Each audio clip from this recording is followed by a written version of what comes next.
მოგესალმებით. ბოლო პერიოდში მნიშვნელოვნად და მიზანმიმართულად გახშირდა რადიკალური ანტიქართული პოლიტიკური ძალების მხრიდან განცხადებები, რომლებიც ეროვნული მნიშვნელობის საკითხებს ეხება და სხვა სახელმწიფოების სასარგებლოდ ჩვენი ქვეყნის სუვერენიტეტისთვის ძირის გამოთხრას ემსახურება. საზოგადოებამ მორიგი ასეთი განცხადება გუშინ რადიკალური ოპოზიციური ალიანსისგან მოისმინა. ჩვენ ვნახეთ, როგორ საუბრობდნენ გიგი წერეთელი, გიგა ბოკერია და ზურაბ ჯაფარიძე ამერიკის შეერთებული შტატების გაზრდილ ინტერესზე ჩვენს რეგიონში და როგორც ცდილობდნენ მოსახლეობის დარწმუნებას იმაში, თითქოს საქართველოს ამოცანა უნდა იყოს არა საკუთარი ეროვნული ინტერესების დაცვა, არამედ სხვა ქვეყნის, ამ შემთხვევაში ამერიკის შეერთებული შტატების ინტერესების მომსახურება. ამით მათ კიდევ ერთხელ დაადასტურეს, რომ საქართველოს ხელისუფლება და ქართველი ხალხი აბსოლუტურად მართალია, როდესაც მათ სახელმწიფო ინტერესების ღალატ შეადანაშაულებს და უცხოური გავლენის აგენტებად მოიხსენიებს. ყველას კარგად უნდა ესმოდეს, რომ საქართველო დამოუკიდებელი და სუვერენული სახელმწიფოა, რომლის მომავლის განსაზღვრის უფლება მხოლოდ ქართველ ხალხს ეკუთვნის. ჩვენი ქვეყნის განვითარების გზა, ხელისუფლების არჩევანი და სტრატეგიული გადაწყვეტილებები დემოკრატიული პროცესების შედეგად ყალიბდება.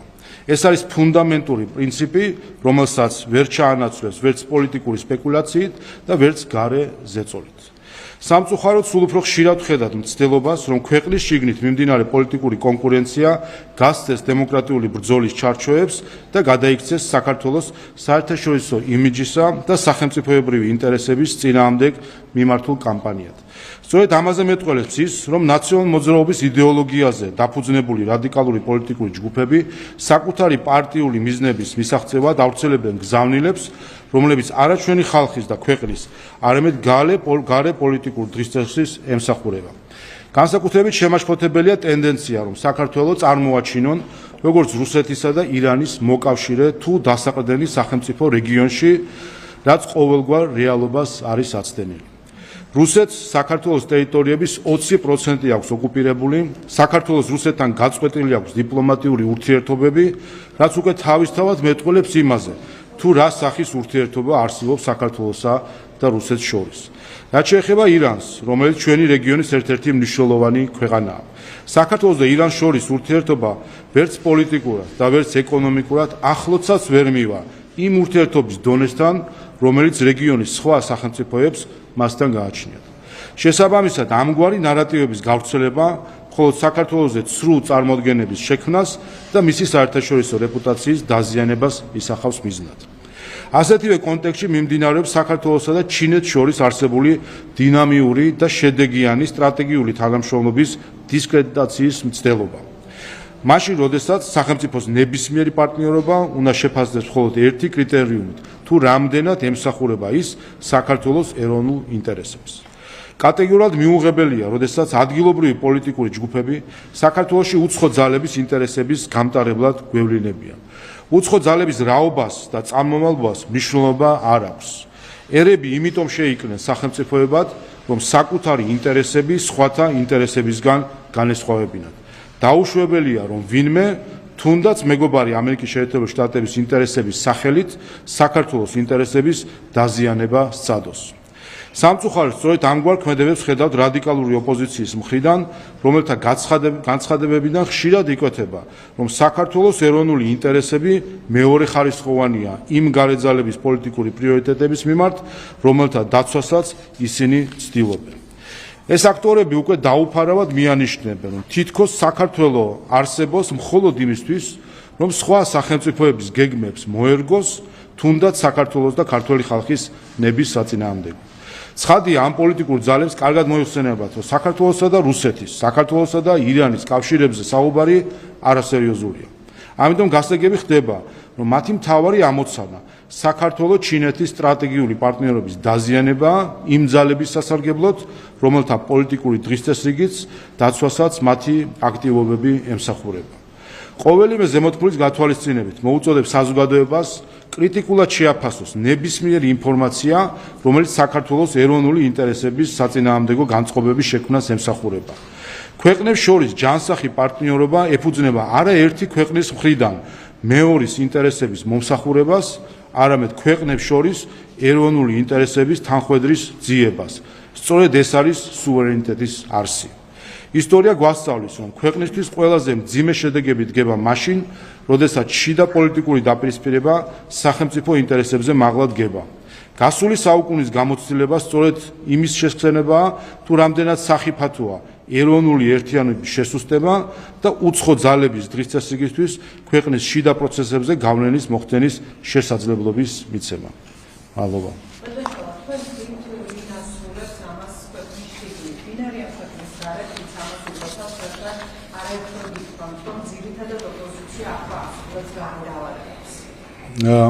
უბრალოდ ყოველთვის ხშირად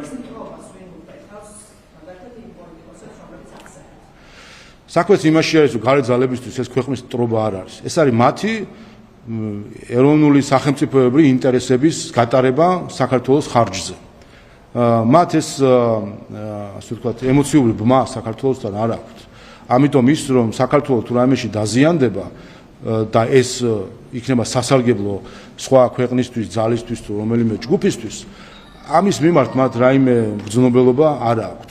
საქმე იმაში არის, როდესაც ხარ ამ ქვეყნის მოქალაქე და თავს აყენებინებ როგორც იარაღს საკუთარი ქვეყნის წინააღმდეგ, ოღონდ სხვათა პოლიტიკური, გეოპოლიტიკური თუ ეკონომიკური ინტერესები განხორციელდეს, სწორედ ეს არის ქვეყნის ღალატი და ამას სჭირდება მხილება. რაც შეეხება სხვა გარე ძალებს, კიდევ ერთხელ ჩვენ ხედავთ თუ რამდენად დაძაბულ სამყაროში ცხოვრობთ, ფაქტობრივად შეშლილია სამყარო, შეგვიძლია ვთქვათ. წესებზე დაფუძნებული საერთაშორისო წესრიგი ჩამოშლილია, მოქმედებს ძალის პრინციპი, ყველა უყურებს საკუთარ ინტერესებს, არაფერ დაგიდებს სხვის ინტერესებს, განსაკუთრებით პატარა ერების ინტერესებს, რომლებიც აქლემების ბრძოლაში კოზაკივით იჭყიტებიან ხოლმე.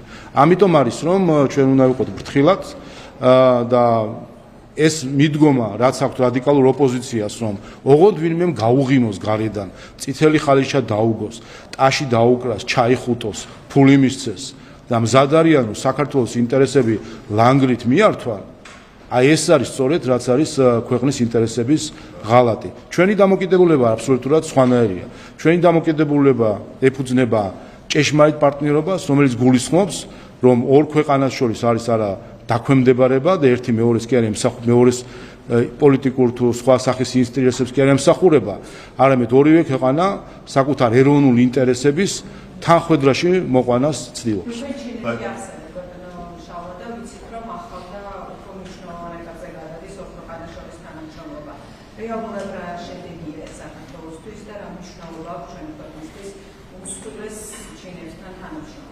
ჩვენ ნახეთ, რომ სულ რამდენიმე წელში საქართველოს-ჩინეთის ურთიერთობა იმდენად დინამიური არის, რომ მნიშვნელოვან შედეგებს მივახდინეთ სულ რამდენიმე წელში. ეს არის თავისუფალი ვაჭრობის შეთანხმება, ეს არის უვიზო მიმოსვლა მსოფლიოს მეორე ეკონომიკასთან, ასე რომ ამ ყველაფერს თავისი შედეგი მოაქვს, როგორც ეკონომიკური სახით, ისე რა თქმა უნდა ქვეყნის ზოგადად განვითარებისა და უსაფრთხოების უზრუნველყოფის მხრივ, როდესაც ქვეყანას აქვს ურთიერთობები სხვადასხვა ქვეყნებთან, ამ შემთხვევაში ჩინეთთან. ასე რა თქმა უნდა, ხელშესახებია ის შედეგები, რომელიც ამ პარტნიორობას მოაქვს.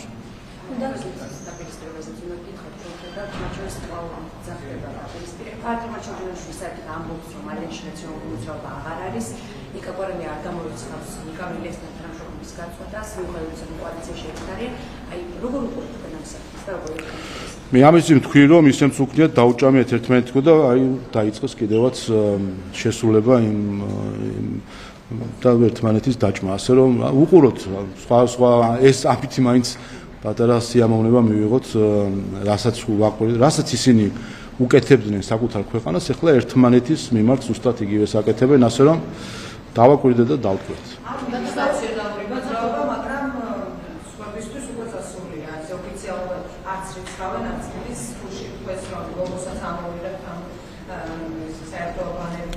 არ ვიცი, ხა ცისფერი მთები თუ აღარ გავუკვევიათ, აქ არიან თუ იქ არიან, ჩამოყალიბდებიან. ჩვენ როგორც ცისფერ მთებს აესე უნდა უყუროთ ამ კომედიას, რომელსაც ჩვენ გვაყურებინებენ უკვე რამდენი ხანია, რაც საერთო ჯამში ჩვენ გვახარებს იმ ხრივ, რომ ხედავთ, რომ ის გარე ძალები, რომელიც აი ამ ხალხს ყველას აორგანიზებს, იმდენად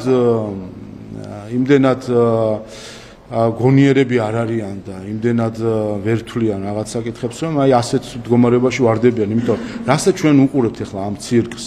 ეს ცირკი ხო იმაზეც მეტყველებს, მათ უკან მისდგარან იმ ძალებზეც მეტყველებს. ბრიუსელშიო დადის და ამ ხალხს აცხადებენ ქართულ ხალხად და მათ ინტერესების წარმომადგენლებად სხვადასხვა ევროპულ ქვეყანაში დადიან. ამ ხალხს ცირკის მსახიობებს რო აცხადებენ და ქვეყნის წარმომადგენლებს, აი პოლიტიკური ცირკის. ამას ეს ხო იმაზეც მეტყველებს, თუ რა ხალხი ზის ბრიუსელში და რა ხალხი ზის ზოგიერთ დედაქალაქში, რომ ამათზე დებს ფსონს. 2024 წელს არჩევნებში ამათ არ დაუდგნენ გვერდზე? ამათ მიეცით ხმაო, არ ამბობდნენ? რეზოლუციებს ამათი დაკვეთით და ამათა შეთანხმებით არ აკეთებენ? აი ეს არის ქართულმა ხალხმა ისეც უნდა დაინახოს, რასთან გვაქვს საქმე და ამით კიდე მეორე საკითხსაც ჩვენ წარმოდგენა გვექნება, რომ როდესაც ასეთ უმარტივეს საკითხებში ვერ არის გარკვეული ბრიუსელი და სხვა ძალები, რომლებიც ამათ უკან დგას. წარმოგიდგენიათ ამ ხალხს საერთაშორისო პოლიტიკა უნდა ჩააბარო და გეოპოლიტიკა? ამიტომაც არის არეულობა დღეს სამყაროში, ამიტომაც არის ომი დღეს უკრაინაში, თავის ადგილზე რო ყოფილიყო ევროკავშირი, მოწოდების სიმაღლეზე რო ყოფილიყვნენ დასავლელი სახელმწიფოები, დასავლეთი სახელმწიფოები და პოლიტიკოსები, ეს ომი არ იქნებოდა. ეს არაერთხელ ითქვა, მათ შორის ამერიკის შეერთებული შტატების ახალი ადმინისტრაციის მხრიდან და სახელმწიფო მდივნის მხრიდან. და აი ამიტომ რომ ასეთ ხალხთან გვაქვს საქმე, ასეთ ხალხს რო აბარია დღეს გლობალური უსაფრთხოება, ამიტომაც გვაქვს ჩვენ არეული სამყარო.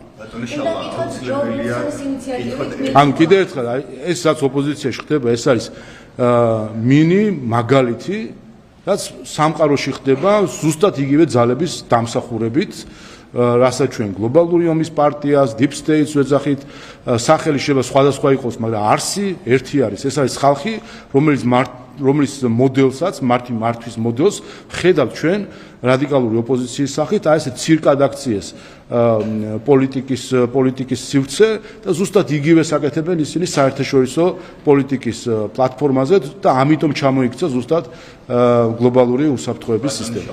საქართველოს-ჩინეთის ურთიერთობასთან დაკავშირებით გითხავთ, დააღრმავდა და გადაიდგა შესაბამისი ნაბიჯები სტრატეგიული თანამშრომლობა. კიდევ რა ბენეფიტებს მივიღებთ საქართველოს, რას ბენეფიტებს მიიღებს საქართველოს? ვიცით რომ ერთ-ერთი მთავარი ეკონომიკური მოთამაშე სწორედ ჩინეთი არის. აი რა შეგიძლიათ გითხრათ ამასთან დაკავშირებით? ჩვენ საგულამ ნახა რომ გუშინ წელების გაცვლით საქართველოს და ჩინეთს შორის ურთიერთობის ახალ ეტაპზე გადასვლა გაცხადდა და მნიშვნელოვანი არის სწორედ კიდევ ერთხელ, როდესაც მსოფლიოს მეორე ეკონომიკა ჩვენთვის გახსნილია თავისუფალი ვაჭრობის სახით, უვიზო მიმოსვლის სახით, ხედავთ რომ პირდაპირ ფრენები ინიშნება სხვადასხვა დანიშნულებიდან საქართველოსა და ჩინეთს შორის, ეს ყველაფერი აღმოებს ეკონომიკურ კავშირებს საქართველოსა და ჩინეთს შორის. ჩინეთის ბაზარი იხსნება ქართული მეწარმეებისთვის, ასე რომ თავისთავად ეს გავლენას ახდენს საბოლოო ჯამში ქვეყნის კეთილდღეობის დაზე და ამ მხრივ იცის ყველამ რომ საქართველოს არის ეკონომიკური ზრდის ტემპებით ჩემპიონი რეგიონში, რაც საბოლოო ჯამში უზრუნველყოფს მოსახლეობის კეთილდღეობის დას და უზრუნველყოფს რა თქმა უნდა უსაფრთხოების გამტკიცებაც, რისი ბოლო შედეგიც ქვეყნის ტერიტორიული მთლიანობის აღდგენა უნდა იყოს. ჯო უილსონის ინიციატივით წარმომადგენელთა პალატის მიერ მიღებულ აქციაზე გკითხოთ, რომელიც კავკასიაში ჩინეთის კონტროლის წინააღმდეგ ბრძოლას ეხება და საიდუმლო ანგარიშის მომზადებას ავადმყოფებს რუსულ და ჩინურ დაზვერვასთან დაკავშირებით. რა არის ამ აქტის მიზანი და ის რომ არის უილსონის ინიციატივით თქვენთვის რაიმეზე მეტყველებს? არაფერზე, ეს არის ჯო უილსონის აკვიატება. ამ ეს აკვიატება ვინმეს თუ გადაედება, ცუდი მისთვის, ვისაც ეს გადაედება, ეს აკვიატება. ასე რომ ამ აკვიატებას ვაკვირდებით რამდენი ხანია უკვე, ერთ-ერთი მიზანი აქვს საინფორმაციო ხმაური შექმნას, თორე უკაცრავად, მაგრამ ამერიკის შეერთებული შტატები ირანის და რუსეთის გავლენებზე ისე დაზვერვას არ აწარმოებს და ინფორმაციებს არ აგროვებს, თუ რა გონიათ, ანუ ჯო უილსონის მოწოდება სჭირდება დონალდ ტრამპს, რომ რუსეთთან და ირანთან დაკავშირებით მსოფლიოს ნებისმიერ წელთინში იზრუნოს საკუთარი ეროვნული ინტერესებიდან გამომდინარე გავლენების გამოვლენაზე, შესწავლაზე თუ რეაგირებაზე. მე მგონი არ მართლა საბავშვო ბაღივით იქცევა ზოგიერთი გარე პოლიტიკოსი, რასაც ვაკვირდებით და ამას ნუ ეხლა ამ პოლიტიკურ ცირკის მოთამაშეებს თუ ცირკის მონაწილეებს თუ დააჯერებს ეხლა ვინმე რამე რომ ჯო ვილსონის კანონი და მოწოდება სჭირდება ამერიკის შეერთებული შტატების ხელისუფლებას მის პრეზიდენტს რომ რუსეთის და ირანის გავლენები შეისწავლოს ნებისმიერ წერტილში ამ პლანეტის. სხვა რამით კი არ არის დაკავებული ბოლო პერიოდში განსაკუთრებით ტრამპის ადმინისტრაცია. ამიტომ ეს არის აბსოლუტური ბუტაფორია ხმაურის შესაქმნელად. ვიზა ლიბერალიზაციაზე ტექნიკური შეხვედრა უნდა გაიმართოს, რამ მოლოდინი გაქვთ და რა ბედიები ზოგადად ვიზა ლიბერალიზაციას მოხდება თუ არა მისი შეწყვეტა ქართველი ხალხი. რამდენიმე რამ უნდა გამიმეოროთ კიდე ერთხელ. საქმე ეხება დიპლომატიური პასპორტებისთვის სავიზო რეჟიმის შემოღებას, ერთი, მეორე.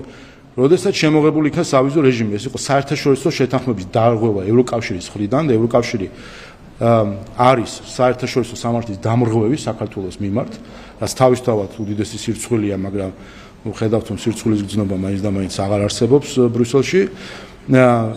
იმ მომენტში, როდესაც მიხვდნენ, რომ ეს იყო საერთაშორისო სამართლის დარღვევა, შემოიღეს დამატებითი წესები სპეციალურად საქართველოსთვის, სადაც მანამდე არსებულ კრიტერიუმებს, რომელიც ტექნიკური ხასიათის არის, დაამატეს პოლიტიკური კრიტერიუმები, რომელიც არასდროს რაც კი არსებობს ევროკავშირი, რაც კი არსებობს მისი ვიზა და რაც კი არსებობს მისი უვიზობა, არასდროს არ არსებობდა ეს და ქართველი ხალხი დაგვაფასეს 4 მილიონი საქართველოში მცხოვრები მოსახლეობა თუ ესე მოქალაქეები მეტი დაგვაფასეს და ევროკავშირი შეიყარა დრო დახარჯა იმისთვის რომ სპეციალური წესები შემოეღო და მოერგო თავისი წესები საქართველოს. ეს მეორე დარღვევა რომ მოარგეს ევროკავშირის წესები ერთ სპეციფიურ სუბიექტს ამ შემთხვევაში საქართველოს. და მესამე ამ პოლიტიკური კრიტერიუმით გაიხსნეს თავისი აზრით და ჭკუით თავისუფლება რომ რასაც უნდა იმას მოგთხოვენ. ახლა დგანან და ფანტაზიას ასე ვთქვათ აღარ აქვს საზღვარი, ხან გვეუბნებიან რომ რუსეთს დაუწესდეთ სანქციები, ანუ თავი მოიკალით გვეუბნებიან თუ გინდა თუ ვიზო მიმოსვლა თუ თავი დავიხოცეთ და დავინგრიეთ ვიღამ უნდა იაროს უვიზოთ ევროკავშირში ესეც იქნება აგვიხსნა ხო ამისკენ რომ გვიბეძგებენ საკუთარი ქვეყნის დანგრევას რომ გთხოვენ იმით რომ გვეუბნებიან რომ დაუწესოთ რომ მოვიდეთ შესაბამისობაში სავიზო პოლიტიკასთან ევროკავშირის ანუ დაუწესოთ რუსეთს სანქციები ამას ითხოვენ პირდაპირ ასე რომ გასაგებია რომ ჩვენ ახლა ერთი რომ ქვეყანას ვერ დავანგრებთ იმის გამო რომ ბრიუსელს უნდა ვიზა აქციოს დღეს პოლიტიკური იარაღად რაც კიდე მესამე დარღვევა არის როდესაც სავიზო პოლიტიკას იყენებ პოლიტიკურ იარაღად იმიტომ რომ სავიზო პოლიტიკა ყველას აქვს ყველა ქვეყანას აქვს ასე ვთქვათ სავიზო სისტემა და მაშინ ახლა ჩვენ უნდა შემოვიღოთ ვიზა რა ვიცი მე პოლონელი ჩინოვნიკებისთვის თუ რა ვქნათ ახლა ესე უნდა ესკალაციაზე წავიდეს ყველაფერი ამიტომ აი ეს არის უმწიფარი პოლიტიკა ევროკავშირის ასე ჩვენ ვაკვირდებით სანამდეც ბრიუსელმა დღეს მიიყვანა ევროკავშირი აი ამ უმწიფრობით მიიყვანა ამიტომ არის რომ რუბიო კაიაკალას არც კი ხვდება ასეთ უმწიფარი საგარეო პოლიტიკა რომ აქვს ევროკავშირის ყურადღებასაც არ აქცევენ შეხვედრის ღირსადაც არ თვლიან ევროკავშირის უმაღლეს საგარეო წარმომადგენლებს ასე რომ ესე უნდა შევაფასოთ ეს ყველაფერი რაც შეეხება ამ შეხვედრას ეს ტექნიკური ხასიათის არის ტექნიკური ჯგუფი საქართველოსთან წარმოდგენილი რომელიც გაივლის ამ საკითხებს პოლიტიკური რაიმე პრეტენზიები თუ აქვთ ელაპარაკონ პოლიტიკოსებს ტექნიკურ დონეზე ეს საკითხები ვერ განიხილება და პოლიტიკურ კითხვებზე პოლიტიკური პასუხები გვაქვს. თქვენ საჯაროდ თქვენ და ქართულ ხალხს უთხრან სინამდვილეში რასაც ითხოვენ. თქვენ საჯაროდ რასაც ითხოვენ. ითხოვენ რომ სანქციები დაუწესოთ რუსებს, ითხოვენ რომ ევროკავშირის კლავაც ქონდეს შესაძლებლობა რომ ფარულად აფინანსოს რადიკალური პოლიტიკური ჯგუფები საქართველოში და ამის სანაცვლოდ გვთავაზობენ მარწყვის. და კიდევ ერთხელ, როგორც რეგიონში უკვე დამკვიდრდა გამოთქმა, სუვერენიტეტი მარწყვზე არ იცვლება. უნდა კითხოთ რეგლამენტზე, რომელსაც პარლამენტი დღეს საბოლოოდ დაამტკიცებს, რა ცვლილებები შედის, რატომ გახდა საჭირო და რამდენად ეფექტური გახდა საკანონმდებლო ორგანოს მუშაობას. ზოგადად ეს პროცესია, რომელიც ჩვენ შარშან ახალი რეგლამენტის მიღებით დავიწყეთ, ორი სესიის განმავლობაში ვაკვირდებოდით რა თქმა უნდა რეგლამენტის მოქმედებას და ის საკითხები, რომელიც უფრო მეტად დახვეწას ითხოვდა, გამოვიტანე ეს ახლა პარლამენტის განსაჩელად. არის საკითხები, რომელიც კიდევ უფრო ეფექტიანად გახდის საქართველოს პარლამენტის მუშაობას, ასე რომ ეს მუდმივი პროცესია, რომ დაიხვეწოს პროცედურები საქართველოს პარლამენტში. მე მგონი ყველა აკვირდებით, რომ საქართველოს პარლამენტი არის უფრო ეფექტიანი, უფრო ღია, გამჭვირვალე, შედეგზე ორიენტირებული მუშაობით გამორჩეული ინსტიტუცია.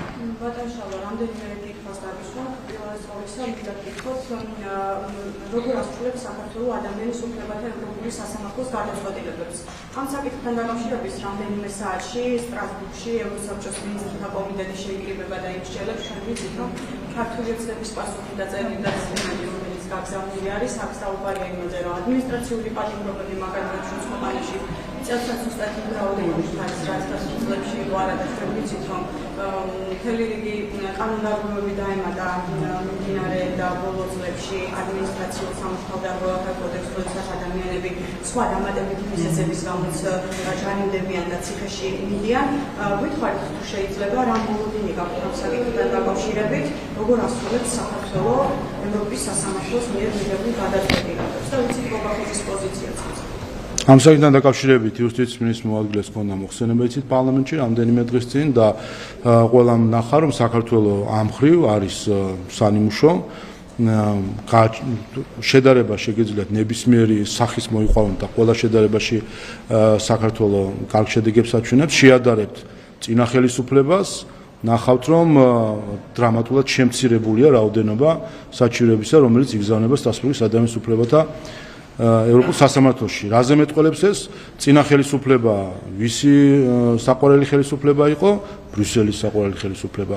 იმ დროს იყო ყველაზე მეტი საჩივარი და ყველაზე მეტი მარცხი საქართველოს ამ საჩივრების დროს. მას შემდეგ ხედავთ ერთი რომ შემცირებულია საჩივრები და მეორე რომელიც საქმეც ყველა საქმე რომელიც იყო ეგრეთ წოდებული გახმაურებული პოლიტიკურად მნიშვნელოვანი საქმე ყველგან დამარცხდნენ საქართველოს წინააღმდეგ. მათ შორის დამარცხდა ბრიუსელი, რომელიც დეზინფორმაციას ავრცელებდა საქართველოსთან დაკავშირებით, თითქოს რუსთაველის საქმეზე მელია, სააკაშვილი, გვარამია, ახალაია, უკვე ჩამოთვლაც იმდენი არის, რომ ჩამოთვლაც გვიჭირს.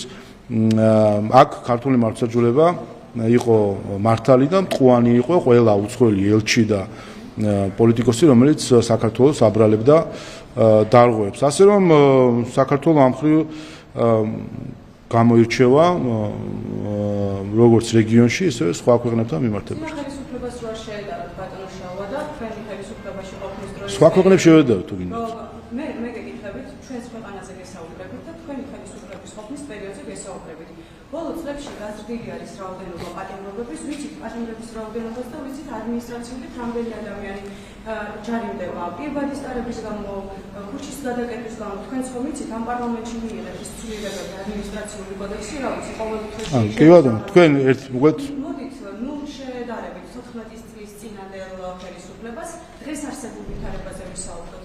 რა არგუმენტი გაქვთ, როცა მართლა ადმინისტრაციული უფრო მეტი ადამიანია დაკავებული ვიდრე 1 წლის წინ, ან 2 წლის წინ. არის თქვენ რომელ სტატისტიკას გულისხმობთ? რომელ რომელ სტატისტიკას გულისხმობთ? უყურეთ, რომელ სტატისტიკას გულისხმობთ? რაც შეეხება პატიმრობის რაოდენობა, არ ვიცი, ადმინისტრაციული იქნება თუ სისხლის სამართლების პატიმრობის რაოდენობა, ბოლო პერიოდში სისხლის სამართლის პატიმრობის რაოდენობა გაზრდილია და იცით რატომაც არის გაზრდილი, იმიტომ რომ მიდის ნარკოტიკების წინააღმდეგ ბრძოლა და მართლაც გასაოცარია, ხო, ამას ხო ყველა მთელი საზოგადოება ერთად ვაკვირდებით. თუ არ ვწდები, ალბათ უკვე 2000-ზე მეტი ადამიანი არის დაკავებული ნარკოტიკების ვაჭრობაში ჩართულობის გამო და არ იკლებს, ხო, ხედავთ რომ პერიოდულად ტარდება სხვადასხვა ღონისძიებები, არა, უყურეთ ამას უყურეთ მათ შორის სისხლის სამართლის დევნას ხო პრევენციული დანიშნულება აქვს რომ როცა ადამიანები ხედავენ რომ სახელმწიფოს აქვს კაცრი პოლიტიკა ხდება დაკავებები არ ერიდება მიუხედავად იმისა რომ ჩვენს გვაწუხებს რომ რაოდენობა ციხეში მყოფი ადამიანების არის გაზრდილი მაგრამ არ ვერიდებით იმიტომ რომ საპირწონეთ ამისად დგას საზოგადოებრივი უსაფრთხოება და ამის და მიუხედავად კიდე ადამიანები რომ დანაშაულზე მიდიან ეს უკვე არ ვიცი ხარ რის ფასად მიდიან რატო უღირთ ეს ცოტა გაუგებარი არის ამ მხრივ და რაც შეეხება ადმინისტრაციულ მიმართულებას თქვენ თუ გულისხმობთ პოლიტიკურად მოტივირებულ დანაშაულებს აქ პრობლემა პოლიტიკურ მოტივაციაშია რომელიც აქვს ადამიანებს დანაშაულის თუ რა ვიცი ადმინისტრაციული გადაცნობის ჩადენისას და ამას თავისი მიზეზები აქვს, ვინაიდან ეს პოლიტიკურად მოტივირებული დანაშაულები და გადაცნობები არის წახალისებული, დაფინანსებული და მხარდაჭერილი გარედან. მანამ სანამ ეს დაფინანსება და წახალისება გარედან არსებობს, ეს პოლიტიკური დანაშაულები, პოლიტიკურად მოტივირებული დანაშაულები თუ გადაცნობებიც მოხდება. ამიტომ აქ მთავარი გამოწვევა არის, რომ ბრიუსელი და სხვა დედაქალაქები, რომლებიც დღეს საქართველოში აქეზებენ პოლიტიკურად მოტივირებულ დარღვევებს, შეწყვიტონ საქართველოს სამართლებრივი სისტემის მართლმსაჯულის წინააღმდეგ მოქმედება და წახალისება პოლიტიკურად მოტივირებული დანაშაულებისა. აგერ 4 ოქტომბერთან დაკავშირებით ხედავთ ახლა რომ პროცესები მიდის, მათ შორის საპროცესო შეთანხმებები არის, 4 ოქტომბერზე ადამიანებს მიესაჯათ უკვე ორგანიზატორებს და რა იყო 4 ოქტომბერი? ეს იყო ბრიუსელიდან მხარდაჭერილი შეკრება წინასწარ გაცხადებული მიზნით, რომ ძალადობრივი დამხობა მომხდარიყო ხელისუფლების. ასე რომ არ იქნება ბრიუსელის მხარდაჭერა პოლიტიკური მოტივირებული დანაშაულების მიმართ, არც იქნება პოლიტიკურად მოტივირებული დანაშაულები. არ იქნება პოლიტიკურად მოტივირებული დანაშაულები, არ იქნება სასჯელები. ბატონო შალვა, იცით კიდევ ერთი კითხვა მინდა რომ დავისვათ ერთ-ერთ კანონთან დაკავშირებით, ბოლოს რანდების შესახებ კანონში რეგულირებები შევიდა, ბიზნესმენები აპროტესტებენ და ამბობენ, რომ არ შეიძლება რომ ბიზნესმენს აიკრძალოს პოლიტიკური აქტივობა ან პოლიტიკურ საკითხზე მაცხადების გაკეთება. კომენტარის აწერა და ასე შემდეგ. ესეც კი აკრძალული არის იმ რანდების შესახებ კანონის სახელმწიფო ვერსიაში. ამიტომაც დღეს ბიზნეს ასოციაცია, თავისუფალი ბიზნესის ასოციაცია საკონსტიტუციო სასამართლოში შეიტანს საარჩევს და ამით არაკონსტიტუციურობას მოითხოვს კანონის იმ ჩანაწერისას, სადაც ბიზნესმენს ეკრძალება პოლიტიკური შეხედულების დაფიქსირების უფლება. ძალიან კარგი მათი უფლებაა მიმართონ საკონსტიტუციო სასამართლოს და საკონსტიტუციო სასამართლო განჯის პარლამენტს მუდმივად აქვს საქმეები, რომელიც საკონსტიტუციო სასამართლოში მიმდინარეობს სხვადასხვა კანონებზე, ზოგჯერ ვიგებთ, ზოგჯერ ვაგებთ, ეს ნაწილი არის პროცესისა. ჩვენ რა თქმა უნდა კანონებს ვიღებთ იმ განცდით და გააზრებით, რომ ეს არის კონსტიტუციასთან შესაბამისი, მაგრამ როგორც ყველა ქვეყანაში საკონსტიტუციო სასამართლოა საბოლოო ჯამში ამას ადგენს. ასე რომ საკონსტიტუციო სასამართლო დაადგენს და ძალიან კარგი თუ მიმართეს, მაშინ კეთილი ინებონ, კანონს დაემორჩილონ და იმის დამიხედავთ, რა გადაწყვეტილებას მიიღებს საკონსტიტუციო სასამართლო, ყველა ერთად შევხედავთ და აქედან დასკვნებს გამოვიდათ. რაც შეეხება თავად ამ ნორმას. პირველი, არავინ არ უზღუდავს ბიზნესმენს პოლიტიკურ განცხადებას თუ აზრის გამოთქვას. ეს არ ეხება ინდივიდებს. ეს ეხება საწარმოებს, ასე ვთქვათ, იურიდიულ პირებს. და ეს მნიშვნელოვანი არის სწორედ, როდესაც დღეს ცდილობენ გარე დაფინანსებით და წაქეზებით საქართველოში შუღლის დანერგვას, გახლეჩვას საზოგადოების ფაშისტური იდეოლოგიის შემოტანას საქართველოში. რა თქმა უნდა, მნიშვნელოვანი არის, რომ ბიზნესი გულისხმობ იურიდიულ პირებს, იქნება ეს, რა ვიცი, რესტორანი, კაფე, ბარი, საწარმო, მაღაზია, ის იქნება და ასე შემდეგ, რომ ის როგორც იურიდიული პირი, ის როგორც საწარმო, მან როგორც საწარმო მომხმარებლების მიმართ იყოს კონდეს თანაბარი მოპყრობა, თანაბარი განწყობა, არ შეუქმნას მტრული გარემო მისი პოლიტიკური განწყობის გამო მოქალაქეებს. თქვენ რატო გქონდეთ რა არის და საზოგადოებაში არის სხვადასხვა პოლიტიკური გემოვნება. და ვიცით, ბოლო არჩევნებს თუ შევხედავთ, რომ საქართველოს მოსახლეობის უმეტესობა 1,100,000 ადამიანი გამოცხადდა არჩევნებზე და მისცეს ქართულ ოცნებას ხმა. უმეტესობა საქართველოს მოქალაქეებისა ქართული ოცნების მხარდამჭერია, მაგრამ არსებობს უმცირესობა, რომელსაც აქვს სხვადასხვა პოლიტიკური გემოვნება. როდესაც სხვადასხვა საწარმოში, ამ შემთხვევაში ფიტნესის რაღაცურის არის, ხო, მართ. რა ვიცი, ფიტნესი იქნება, რესტორანი იქნება, კაფე, ბარი, მაღაზია, რა ვიცი, ქარხანა თუ ასე შემდეგ. იმ საწარმოს აქვს გამოკვეთილი სპეციფიური, რა ვიცი, პოლიტიკური დღის წესრიგი. იქ რა თქმა უნდა, მტრული გარემო იქნება მათთვის, ვინც ამ დღის წესრიგს არ ეთანხმება. ხომ, აბა რა არის მაშინ პატივისცემა განსხვავებული აზრისა, როდესაც თავს ახვევ და შენ სივრცეს, შენს ასე ვთქვათ, მათ შორის პოლიტიკურ დამოკიდებულებას აცხადებ. ეხლა რომელიმე ორგანიზაციამ თქვას, რომ გირჩის მხარდამჭერებს, არ ვიცი, არ შეუშვებს სადმე, ან არ მოემსახურება, ან ასე შემდეგ, ხო დისკრიმინაცია არის. ეს მათ შორის კანონით გათვალისწინებული დისკრიმინაცია არის. ასე რომ მტრული მე ისი რამეთესი რომ ამ ხალხს რა პრობლემა აქვს, ეს ვერ გავიგე. აი რა პრობლემა აქვს ვისაც განაცხადოს ამ გააქვთ ამის უფლება. ნებისმიერ ბიზნესს შეუძლია. საქმე იმაში არის, რომ თვითონ ის ბიზნესი, როგორც ასეთი, ეს არის თუ არა იმ ბიზნესის პოზიცია, ასე ვთქვათ. იმ საწარმოს პოზიცია.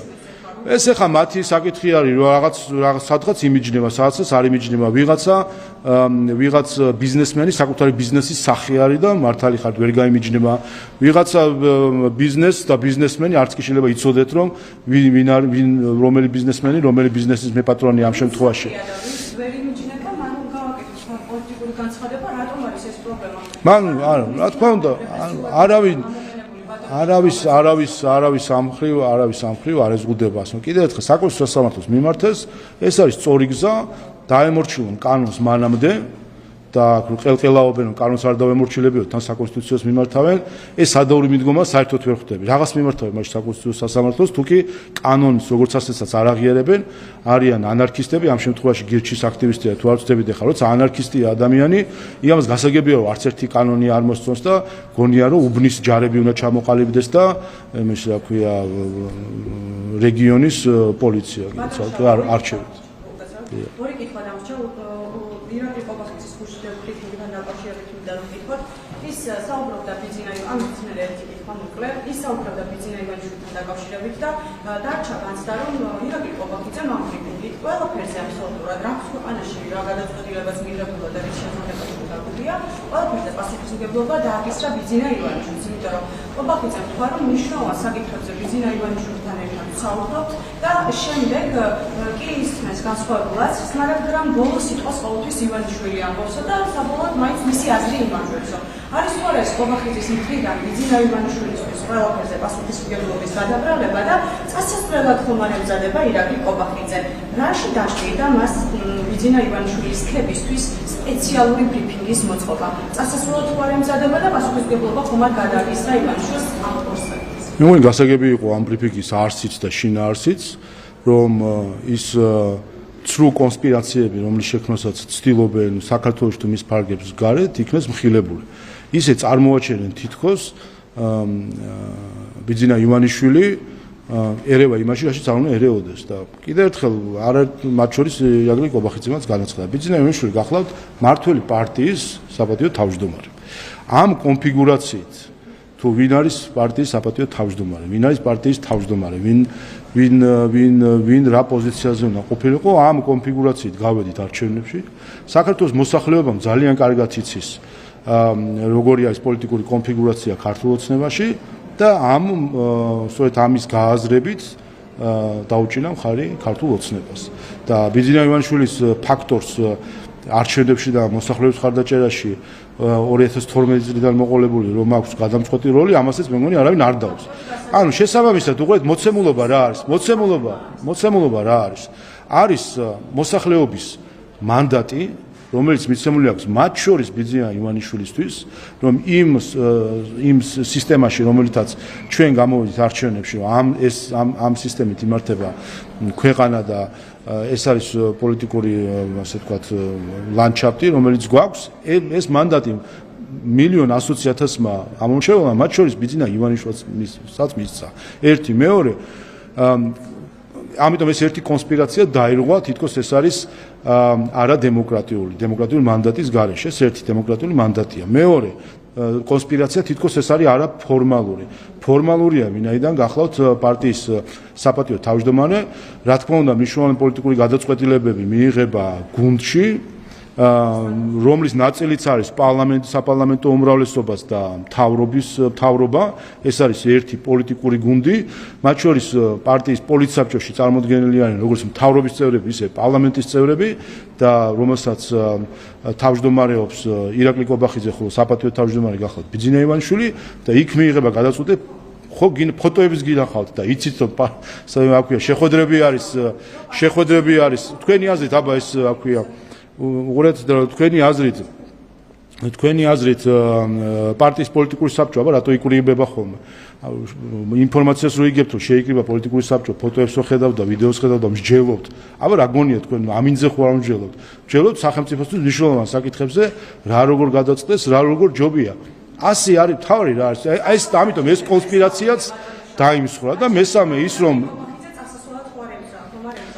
კიდევ ერთხელ შევაჯამო, ასე რომ ნებისმიერი კონსპირაცია თითქოს ბიძინა ივანიშვილი არ უნდა მონაწილეობდეს, მაგრამ რაღაცნაირად თითქოს ჩუმად მონაწილეობს, ყველაფერი საჯაროა. საარჩევნო კამპანიის მონაწილე იყო და ლიდერი იყო საარჩევნო კამპანიის. როდესაც ჩვენ 2020 წელს საარჩევნო კამპანია გვქონდა საპარლამენტო არჩევნების. რატო იყო იქ ჩართული მაშინ? რატო გამოდიოდა სიტყვით? რატო იყო ამის მონაწილე? რომ მათ შორის ის მანდატი ეკუთვნის ბიძინა ივანიშვილსაც და უპირველეს ყოვლისა ბიძინა ივანიშვილს. ასე რომ ეს აქ ზედმეტი კონსპირაციების მოფიქრებას აზრი არ აქვს, უბრალოდ რაღაცნაირად ასე წარმოსახავენ თითქოს რაღაცა სასწაულთან კონდეს საქმე, არის ჩვეულებრივი პოლიტიკური ცხოვრება, სადაც პარტიული პოლიტიკა, რა თქმა უნდა, წამყვანი არის, ეს არის თანამედროვე დემოკრატია, რომ პარტიები და პარტიულად ორგანიზებული ჯგუფები არიან, ვინც შემდეგ ქვეყნის მართვაზე იღებენ პასუხისმგებლობას და აქ არამხოლოდ თანამდებობრივ იერარქიებს და პოზიციებს აქვს მნიშვნელობა, არამედ პარტიულ იერარქიებს და პოზიციებს აქვს მნიშვნელობა. გადახედეთ ნებისმიერ ქვეყანას ევროპაში.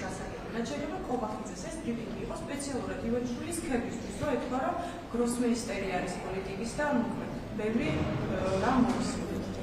გაჩინა განცდამა, რომ ირაკლი კობახიძე ემზადება წასასვლელად და ასე მზარდება იადაგი, რომ კობახიძე წავიდეს და იმის მომოვიდეს პრემიერ-მინისტრის თანამდებობას.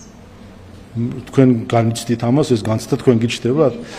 ხო, ესეც კონსპირაციაა, რომ რაღაც განცდები თითქოს არსებობს. სინამდვილეში ძალიან კარგად გასაგები იყო შინაარსიც და არსიც ამ ბრიფინგის, რაც შეეხება ბიძინა ივანიშვილის განსაკუთრებულ როლს და უნარებს, რა ვიცი, გადახედეთ საქართველოს უახლეს ისტორიას 2011 წლიდან მოყოლებული, როდესაც ის პოლიტიკაში შემოვიდა, გადახედეთ ნებისმიერ კრიტიკულ მომენტს ჩვენ ქვეყანაში, იქნებოდეს შიდა პოლიტიკური თუ გარე პოლიტიკური და დაფიქრდით, როგორ შეძლო საქართველოს მართლაც დანის პირზე გავლა ჩვენი ქვეყნის გადარჩენა მართლაც და არა უბრალოდ გადარჩენა, არამედ ქვეყნის განვითარება. თქვენ ხო ერთი მარტივი კითხვა არსებობს, რომ საქართველოს ბოლო 15 წელია ამოვარდა საკუთარი განვითარების ლოგიკიდან, რომელიც გულისხმობდა, რომ საქართველოში ყოველ რამდენიმე წელში იყო ომი. ეს იყო საქართველოს 80 დამოუკიდებლობის შემდეგ განვითარების ლოგიკა ეს იყო, რომ ომი, კონფლიქტი, სამოქალაქო ომი და ასე შემდეგ. და ეს ლოგიკა დასრულდა 2012 წელს და ეს ლოგიკა დაასრულა ბიძინა ივანიშვილმა და 2012 წლიდან გვაქვს უწყვეტი მშვიდობის და უსაფრთხოების პერიოდი. მაშინ როცა ჩვენს გარშემო მართლა სამყარო ინგრევა, ცეცხლზე ენთება ჩვენს გარშემო და ყველანაირი ლოგიკით დღეს ჩვენ უნდა ომში ვიყოთ, ან ნაომარი ქვეყანა ვიყოთ, უკვე ყველანაირი ლოგიკით რომ შევადაროთ რა პროცესები გამოვიარეთ და როგორი იქნებოდა ჩვენი მდგომარეობა, რომ ყოფილიყო ნაცმოძრაობა ან სხვა ხელისუფლება. ასე რომ ბიძინა ივანიშვილმა მთავარი რამე გააკეთა ჩვენი ქვეყნის განვითარების მუდმივი კონფლიქტური ლოგიკა შეცვალა მშვიდობიანი და სტაბილური განვითარების ლოგიკით. რეზოლუციასთან დაკავშირებით, რატომ არ უჭერს პარლამენტი მხარს გიორგი გახარიას პარტიის რეზოლუციას, იცით რუსეთის ანექსიური პოლიტიკის დაგმობას ითხოვენ ისინი. მithvari თუ შეიძლება ამ საკითხზე და კობახიძეზე მithvari აპირებს თუ არა წასვლას და იგეგმება თუ არა ირაკლი კობახიძის წასვლა, ჩანაცვლება ახალი პრემიერით? არა, მეორე, პირველი არა კი არ ჯერ არც განხილულა პრინციპში რეზოლუციას გულისხმობთ პარტია საქართველოსთვის თორსა ჯერ განხილულიც არის კომიტეტში არ არის ახლა რაიც უჭერს ვარჯეს თუმცა რა თქმა უნდა ხა წესრებით შეიძლება რა განწყობების თქმა იმ პარტიის მხრიდან რომლის გაქცეული ლიდერი არის ჩორჩანას შემოქმედი რომელმაც საქართველოს ტერიტორიის მილიონი კვადრატული მეტრი ფაქტობრივი ასე ვთქვათ, ფაქტობრივ გავლენაში გადასცა რუსეთს ოკუპანტს ჩორჩანაში. ამ პარტიის მხრიდან საუბარი ცხინვალის რეგიონში რუსეთის პოლიტიკაზე, ანექსიის პოლიტიკაზე ასე შემდეგ არის უბრალოდ დაცინვა საქართველოს პარლამენტის ლოგიკისა. ან როდესაც ის პარტია, რომლის გაქცეული ლიდერიც